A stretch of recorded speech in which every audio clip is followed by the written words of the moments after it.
In April 1965, John Mayall invited Eric to join the John Mayall's Bluesbreakers band. When Eric was first with the Bluesbreakers, he played a Fender Telecaster with a rosewood neck and a body that had been stripped back to the wood.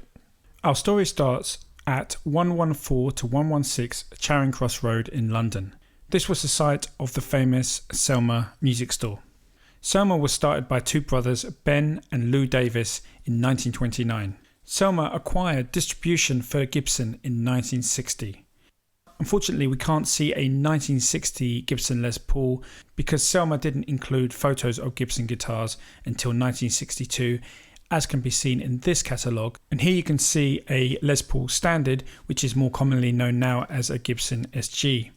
But notice it has Les Paul on the truss rod. During the research of this video, I was able to talk to Gordon Houghton, and otherwise known as Sconehead.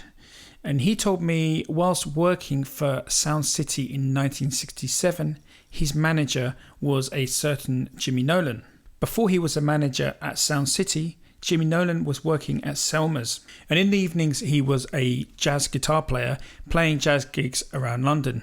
Now, bear in mind that Selmer had acquired the Gibson dealership in 1960. Jimmy Nolan actually bought one of these guitars for himself to play for his jazz concerts, and he quickly found out that it wasn't the guitar best suited for jazz. So in 1965, along comes a certain Mr. Eric Clapton looking to buy a guitar. So now I'm going to quote from Gordon his memories of what Jimmy Nolan told him when he was working at Sound City. Jimmy Nolan told me in 1967, while he was the deputy manager at Sound City, that he sold Eric Clapton the Beano guitar while he was working at Selmer's, and it was his private guitar. Eric paid either £200 or £250 for the guitar, and that included a case. There were not many new ones around at the time, and that's why Eric paid such a high price for it. If the company Selmer knew that Jimmy Nolan had sold Clapton his private Les Paul, Jimmy Nolan would have been sacked. Being one of the most famous guitars ever, this guitar takes its name from the Beano comic that Clapton is reading on the cover of the album Bluesbreakers with Eric Clapton. And throughout this period, right up until the album's release in July 1966, this was Eric Clapton's number one guitar. So from this information, one would derive that Selmer's would have received a 1959 or a 1960 Les Paul from Gibson. And here we can see an early Selmer price list. This would have been placed in a magazine such as Melody Maker.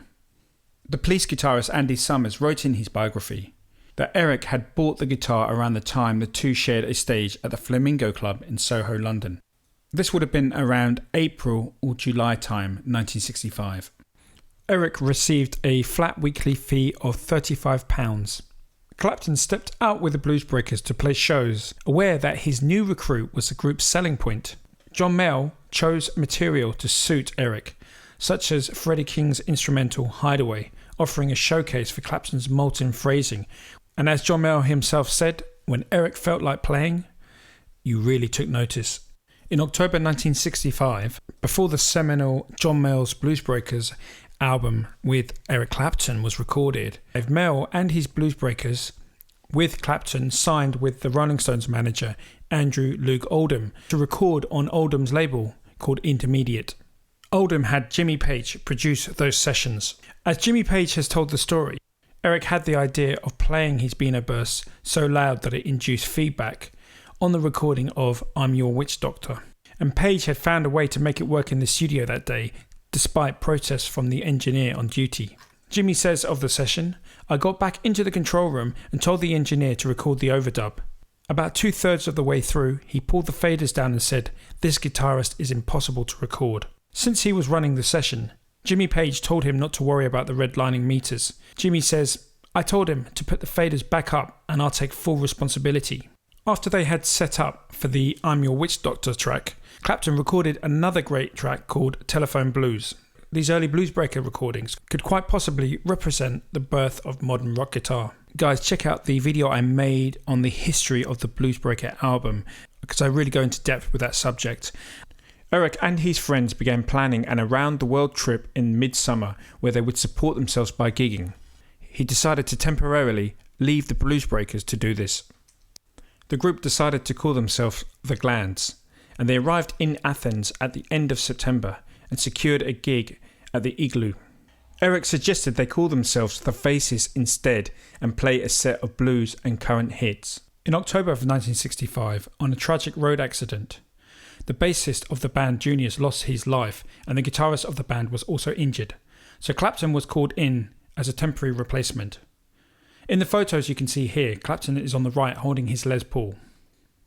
The other members of the band are wearing black armbands in honour of their lost bass player. Eventually they decided to make a run for it, back to England. But first they had to find a way to retrieve all their gear. The club owner was intent on keeping it because it included the same type of Vox amp that the Beatles used. Ben and Eric went to the club in a taxi and, on the pretext of getting the guitar restrung, walked out with it. Eric did, however, leave a Marshall amp behind. On November the 4th, Eric was once again gigging with John Mayall's Bluesbreakers. In this photo at the Marquee in 1966, you can see Jeff Beck and Eric Clapton both playing bursts. Jeff Beck, in fact, also bought his guitar from Selmer's, and as you can see, Jeff Beck's guitar has a black scratch plate. This is a photo of Eric Clapton's last performance with John Mayall on June 1966 at the Stoke Hotel in Guildford. Eric's last official gig with John Mayall's Bluesbreakers was on the 17th of July 1966 at the Black Prince Hotel in Bexley, South East London. Although this concert was probably cancelled as there is no evidence that the Bluesbreakers performed this concert. Eric would begin rehearsing with Jack Bruce and Ginger Baker on the 18th of July 1966. Cream's first get-together was at Ginger's house, which was at number 154 Braemere Avenue in Neasden. The first Cream rehearsal happened at St Anne's Town Hall in Brondesbury, North London. In attendance was their manager Robert Stigwood and journalist Chris Welch. The first Cream gig was at Manchester's Twisted Wheel on 29th of July 1966, and by this time Eric Clapton had a new Les Paul, as by this time the Beano burst had already been stolen. This guitar looks very similar to the burst played by Keith Richards of the Rolling Stones, so it's quite possible that Keith actually lent this guitar to Clapton. Then on Sunday the 31st of July they played at the Windsor Jazz and Blues Festival. Again, Clapton used this same guitar with the Bigsby tremolo attached. Their first London gig was on the 1st of August 1966 when they played the famous Cook's Ferry Inn, Edmonton, North East London. After this, they performed at Cook's Cleek on the 2nd of August 1966. As Clapton stated in his autobiography, that his case was stolen from Cook's Cleek and that the Beano burst was stolen the week before. It would make sense then that the Beano burst was either stolen on the week commencing the 18th of July or the week commencing on the 25th of July. And the location would be St Anne's Church Hall in West Kilburn, North West London. I actually teach at a school which is 10 minutes walk from this church. The actual church hall itself has been knocked down, but here you can see a photo of the original building. So this is the place where the Beano burst was stolen, and it was the last time Eric Clapton ever saw his guitar. So guys, during the research of this video, I found there were some claims on the internet that the Beano burst was stolen from Decca's Broadhurst Garden Studios in West Hampstead, and that it was during the time when Cream was rehearsing. Now, apparently Mike Vernon was believed to have said this or quoted this, but during the making of this video, I've actually spoken to Mike. So he stated to myself that he's never heard of Cream rehearsing at Decca, and also he has no knowledge of Eric Clapton's stolen guitar or how it was stolen. I shall now quote an interview that Eric did for the Record Mirror on August the 13th, 1966. "Someone stole it at the rehearsal room. I wouldn't have sold it. It was worth about £400 to me. It was the only one I had and the one I always played. I'm borrowing guitars now. I'd like to get another Les Paul. There are only about 6 or 7 in the country. I might get a Rickenbacker." The magazine went on to say, "Eric's guitar would not be hard to spot, so in the hope that someone sees it being used or hanging in a shop window, this is the description of it. It's a Les Paul standard, 5 or 6 years old, small and solid. It has one cutaway and is a red-gold colour with Grover machine heads. The back is very scratched and there are several cigarette burns on the front. The strap is a big black leather belt with the names Buddy Guy and Otis Rush carved on the inside. Eric stated, "Someone stole the case at Kluk's Clique last week," Eric said. "That takes a lot of doing, to walk out of Kluk's with my guitar case. Whoever took the guitar must have come back for the case." Now there is a story that apparently, because Clapton's Beano burst was stolen, Clapton gave Peter Green a guitar case because he had no use for it. So it's worth bearing in mind that the Beano burst case was stolen from Kluk's Clique about a week after the Beano burst was stolen. This actually contradicts the belief that this was the case that Gary Moore kept the Greenie burst inside. From an interview from April 1985, Eric Clapton states, "The best Les Paul I've ever had was stolen during rehearsals for Cream's first gig. It was the one I had with John Mayall, just a regular Sunburst Les Paul that I bought in one of the shops in London right after I'd seen Freddie King's album cover of Let's Hide Away and Dance Away, where he's playing a gold top. It had humbuckers and was almost brand new. Original case with that lovely purple velvet lining, just magnificent. I never really found one as good as that. I do miss that one." Okay, let's discuss the actual year of manufacture for this guitar. Now, unfortunately, the serial number is unknown, so that's the first problem we have in dating this guitar. However, Eric himself has stated that the guitar had a really slim neck, which would really place the date of manufacture around 1960, as this transitional period was when Gibson started to make slimmer necks. So guys, in the 1985 interview, it's pretty evident that Clapton's talking about the 1960 Gibson Les Paul that he owned. Therefore, one would conclude that the Beano Les Paul had a thinner 1960s style neck on it. He was then asked in 1985 if he currently owns a Les Paul, to which Clapton replied, "Yes, a very, very good one that's almost identical to the one that was stolen." Also in the interview from 1985, when asked if he used the Les Paul on Fresh Cream, Clapton replied, "No, I borrowed a guitar for that. It was a borrowed Les Paul. I went through quite a few, and until about 5 years ago, never got one that was anywhere near the original one in terms of neck shape and fingerboard." Lee Dixon, who was Eric Clapton's guitar technician in the 90s, was interviewed by Guitarist magazine in the UK. He states the following: "I first picked up on Eric in John Mayall's Bluesbreakers when he was using the Les Paul Standard. He has a beautiful 1960 Les Paul which he's decided to keep, as he still uses it a lot and has owned it since way before my time. Very recently, I contacted Phil Harris to ask his opinion about this Les Paul. In the past, Phil had worked for Eric Clapton, and he's come to the conclusion that it's a tomato soup finish Les Paul, which would donate it to be a 1960 model, and that means that the red does not fade in the sunlight like a 58 or 59 would.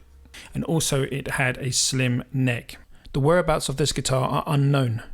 However, there are some that have claimed to know where this guitar is.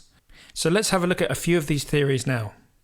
Now, there was a story a few years ago about Bernie Marsden and the fact that he actually had Clapton's Beano burst.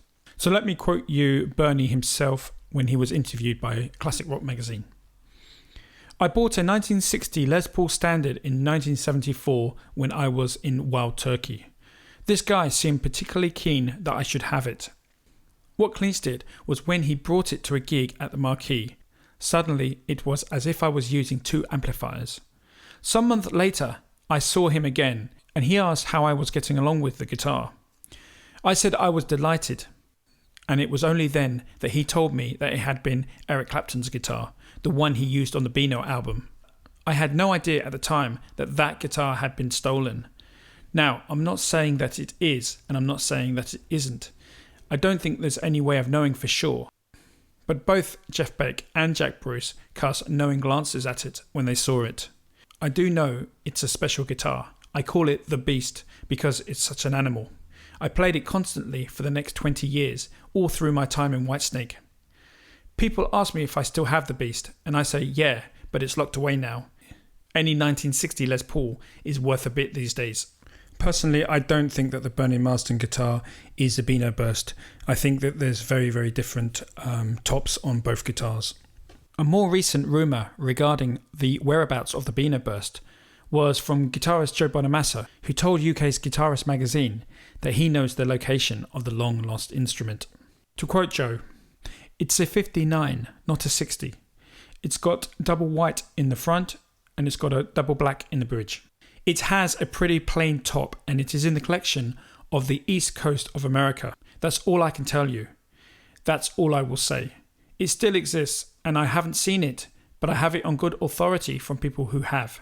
And it's got the little fingerprint by the pots and they can trace it back. The last theory we're going to discuss today is that it is still in London. There is a theory circulating the guitar forums that Eric Clapton's ex-guitar tech has stated that he and Eric both know where the guitar is and that it's still in London. Personally, I think this is the most likely possibility of where this guitar is now.